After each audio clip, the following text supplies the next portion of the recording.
నమస్తే, welcome to ఆదాన్. Chanakya strategies అందించేటటువంటి ఎగ్జిట్ పోల్ సర్వేని ఇప్పుడు చూద్దాం. అయితే అందుట్లో భాగంగా ప్రధానంగా ప్రముఖులు ఎవరైతే ఓడిపోతున్నారో వాళ్ళ గురించి తెలుసుకునే ప్రయత్నం చేద్దాం. ఎవరు గెలుస్తున్నారు, ఎవరు ఓడిపోతున్నారు. అందుట్లో కూడా ఇంకొంచెం డెప్త్గా వెళ్ళి మనం ప్రస్తుత మంత్రివర్గంలో ఉన్నటువంటి మంత్రులు, అంటే ముఖ్యమంత్రి దగ్గర నుంచి మిగిలినటువంటి మంత్రుల్లో ఎంతమంది గెలుస్తారు, ఎంతమంది ఓడిపోతారు అనేది క్లియర్గా తెలుసుకునేటువంటి ప్రయత్నం చేద్దాం. So Chanakya strategies final figure ఇచ్చే ముందు ఒకసారి ప్రముఖుల దగ్గర నుంచి మొదలు పెట్టే ప్రయత్నం చేద్దాం. నాతో పాటు ముఖేష్ కూడా ఉన్నారు. నమస్తే ముఖేష్ గారు. హలో. ఎస్, ఒకసారి రిపోర్ట్ చూద్దామా? చూద్దాం బ్రహ్మాండంగా. ఫస్ట్ మనం రిపోర్ట్ చూసినట్టయితే ఇది మీరు ఇచ్చినటువంటి రిపోర్ట్. యాక్చువల్గా ఇప్పటికీ మీ ఛానల్లో గత 3 దఫాలుగా డిసెంబర్ 30 కావచ్చు, మార్చి 16 కావచ్చు, మే 11 కావచ్చు, 3 రకాలుగా మనం సర్వే రిపోర్ట్లు ఇచ్చాం. అన్ని సర్వే రిపోర్ట్లో కూడా తెలుగుదేశం పార్టీ కూటమి విజయం సాధించబోతుంది, ఒక స్పష్టమైన మెజార్టీతో వస్తుందని మనం చెప్పడం జరిగింది. ఈ ఎగ్జిట్ పోల్స్ కూడా ఈ రోజు ఆల్రెడీ మీ ఛానల్లో ఇచ్చే ప్రయత్నం చేసాం. అది ఆల్రెడీ మీ చేతుల్లోనే ఉంది.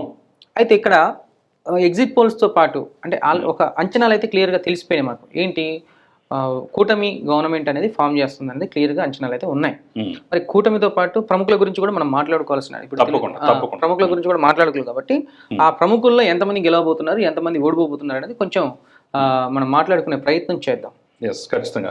ముందుగా జగన్మోహన్ రెడ్డితో మొదలు పెడదాం. ముఖ్యమంత్రి పులివెందుల నుంచి పోటీ చేస్తున్నారు ఆయన. సో ఆయన పరిస్థితి ఏంటి? ఇక్కడ జగన్మోహన్ రెడ్డి గెలుపు గ్యారెంటీ పులివెందుల నుంచి. సో ఆయన గెలుస్తున్నాడు.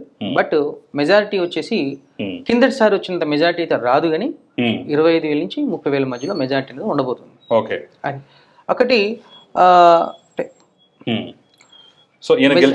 ఎందుకు అక్కడ గ్రాడ్యుయేట్స్ ఎవరైతే అన్ఎడ్యుకేటెడ్ ఎంప్లాయీస్, ఎడ్యుకేటెడ్ అన్ఎంప్లాయ్మెంట్ ఉన్న వాళ్ళు ఎవరైతే ఉన్నారో వాళ్ళందరూ కూడా జగన్మోహన్ రెడ్డి మీద వ్యక్తిగతంగా పూర్తి ద్వేషంతో గ్రాడ్యుయేట్స్ అందరూ కూడా మొన్న ఎమ్మెల్సీ ఎలక్షన్స్ లో పులివెందులో మీరు చూసి ఉండొచ్చు. పులివెందుల నియోజకవర్గం నుంచి బాగా మెజారిటీ వచ్చిన అంశం మనం తెలుసుకోవచ్చు. సో మెజారిటీ అయితే తగ్గుతుంది, బట్ జగన్మోహన్ రెడ్డి గెలుస్తున్నాడు, నో డౌట్. అక్కడ పులివెందుల నుంచి ఇంకా రాజన్న ద్వారా deputy CM tribal welfare minister Saluru నుంచి రాజన్న ద్వారా పరిస్థితి ఏంటంటే మళ్ళొకసారి గెలిచి, ఎందుకంటే వ్యక్తిగతంగా అక్కడ సౌమ్యుడు. సాలూరులో టీడీపీ అభ్యర్థి కూడా గట్టి ఫైట్ ఇచ్చాడు. అక్కడ ఉన్న గవర్నమెంట్ ఎంప్లాయీస్, ఇంటికో గవర్నమెంట్ ఎంప్లాయీ, అక్కడ గవర్నమెంట్ ఎంప్లాయీస్ అందరూ కూడా టీడీపీకి వేసినప్పటికీ కొద్ది మెజారిటీ తోటి రాజన్న ద్వారా కూడా గెలుస్తున్నారు. ఆ తర్వాత నారాయణ స్వామి గంగాధర్ నెల్లూరు నుంచి పోటీ చేస్తున్నారు. అవును, నారాయణ స్వామి ఈసారి అంటే ఇక్కడ మనం గెలిచే దాంట్లో ఏంటంటే నారాయణ స్వామి కూడా స్కోప్ ఉంది. బట్ జీడీ నెల్లూరులో థామస్ కొంచెం హార్డ్ వర్క్ చేశాడు టీడీపీ నుంచి. ఈసారి గెలిచే అవకాశాలు అయితే క్లియర్ గా ఉన్నాయి జీడీ నెల్లూరులో థామస్ కి. But last elections 3 days before election last 3 days ఏంటంటే కొంచెం నారాయణ స్వామికి ఫెచ్చింగ్ గా కనిపించింది. సో నారాయణ స్వామి బయటపడుతున్నాడు. సో ఇక్కడ నారాయణ స్వామి కూడా గెలిచాడు. నెక్స్ట్ 4వ క్యాండిడేట్ బూడి ముత్యాల నాయుడు. ఈయన మాడుగుల నుంచి గెలుచున్నారు. అయితే ఇప్పుడు అనకాపల్లి పార్లమెంట్ నుంచి పోటీ చేస్తున్నారు. అనకాపల్లి పార్లమెంట్ లో సీఎం రమేష్ మంచి మెజార్టీతో గెలుస్తున్నాడు. అక్కడ ముత్యాల నాయుడుకి ఓటమి అవకాశం అయితే లేదు, తప్పదు. ఇక సో ఆ తర్వాత అంజాద్ బాషా 100% deputy chief minister minority welfare, ఆయన కూడా ఓడిపోయే ప్రమాదం 100% క్లియర్ గా ఉంది. సో కడప నుంచి ఆయన కూడా ఓడిపోతున్నారు. ఎగ్జాక్ట్లీ.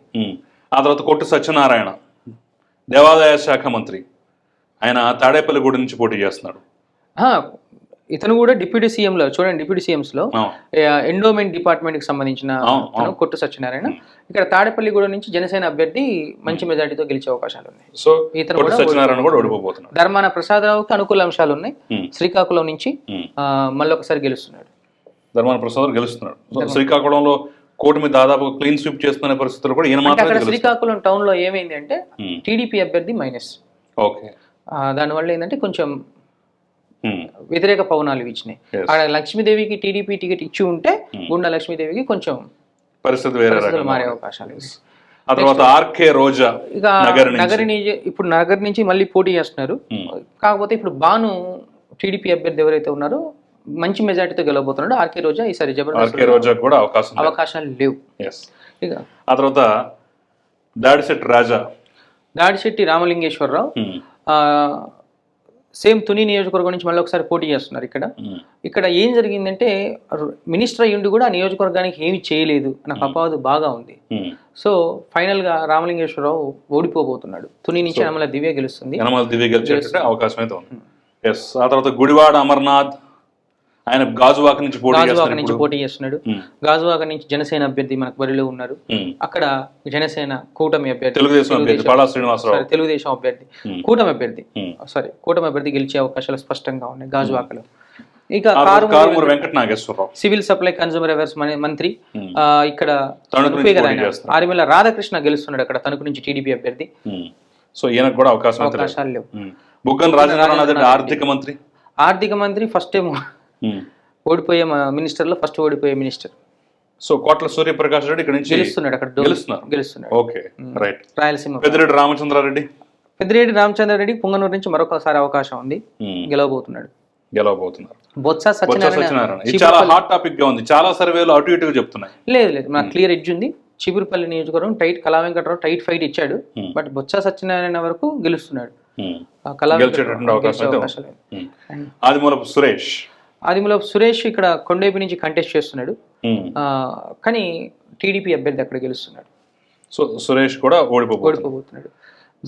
రమేష్ పెనమలూరు నుంచి కంటెస్ట్ చేస్తున్నాడు అక్కడ బోడే ప్రసాద్ టీడీపీ అభ్యర్థి గెలవబోతున్నాడు అక్కడ స్పష్టంగా. సో జోగి రమేష్ కూడా క్లియర్గా.